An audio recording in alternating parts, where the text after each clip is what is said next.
that. Aditya Bhave, senior US economist at BofA Global Research, is now joining in.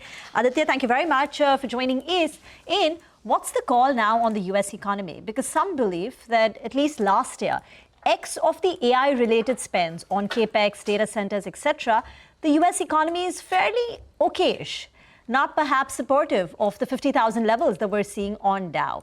So would you agree with that view? Is it largely the AI spending which is driving the strength in the GDP numbers, etc.? And what is the impact of what we're seeing on, in the AI, the pace of innovation? How is it impacting the US economy as we look ahead to 2026?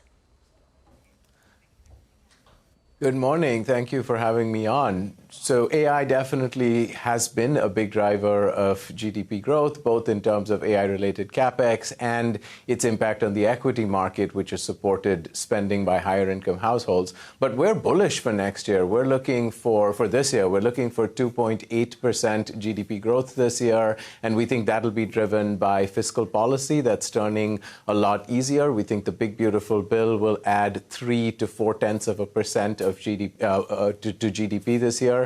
Beyond that, monetary policy will also be easier. We'll get the lagged effects of the 75 basis points of rate cuts that the Fed did at the end of last year. And then AI-related capex should also be supportive for growth this year. So how many rate cuts coming? 1, 2 this year? We are not convinced that the economy at this point needs any additional rate cuts. We think we're on a path of solid growth, sticky inflation, and obviously the unemployment rate has fallen quite meaningfully the last couple of months. That said, you're going to have a new Fed chair that will be pushing for meaningful rate cuts. And so we kind of split the difference in our forecast, and we say with low conviction, you're going to get 2 rate cuts, probably in the summer, maybe a little bit later this year, that should push the terminal Fed funds rate to 3 to 3.25%. Hi, Aditya. Good morning. Good to see you in. What would that mean for the dollar index then? There were reports overnight that suggested that Russia is doing a bit of a U-turn and going back to dollar-denominated settlements. In addition to that, if we're not going to get as many rate cuts as we thought earlier, then what does it mean for the dollar index? Because that's seen a sharp correction from the recent peak, 110 just around 12, 15 months ago, all the way down to around 97.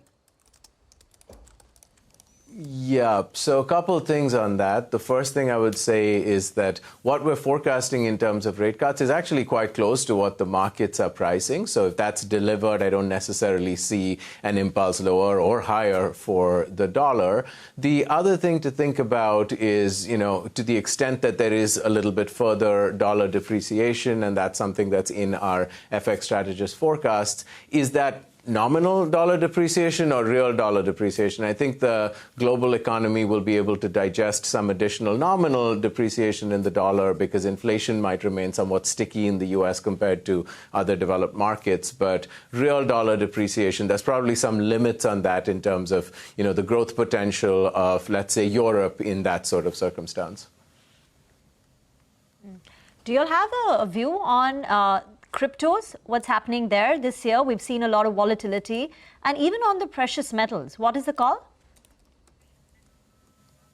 I don't really have a view on crypto, but in terms of precious metals, particularly gold, what I'd say is what we've seen in the last several months is probably a broad-based growing concern about fiat currencies in the context of elevated deficits across developed markets. So what you're seeing is this debasement of fiat currencies. It's not just necessarily a dollar story, and that's driving commodities higher, particularly gold.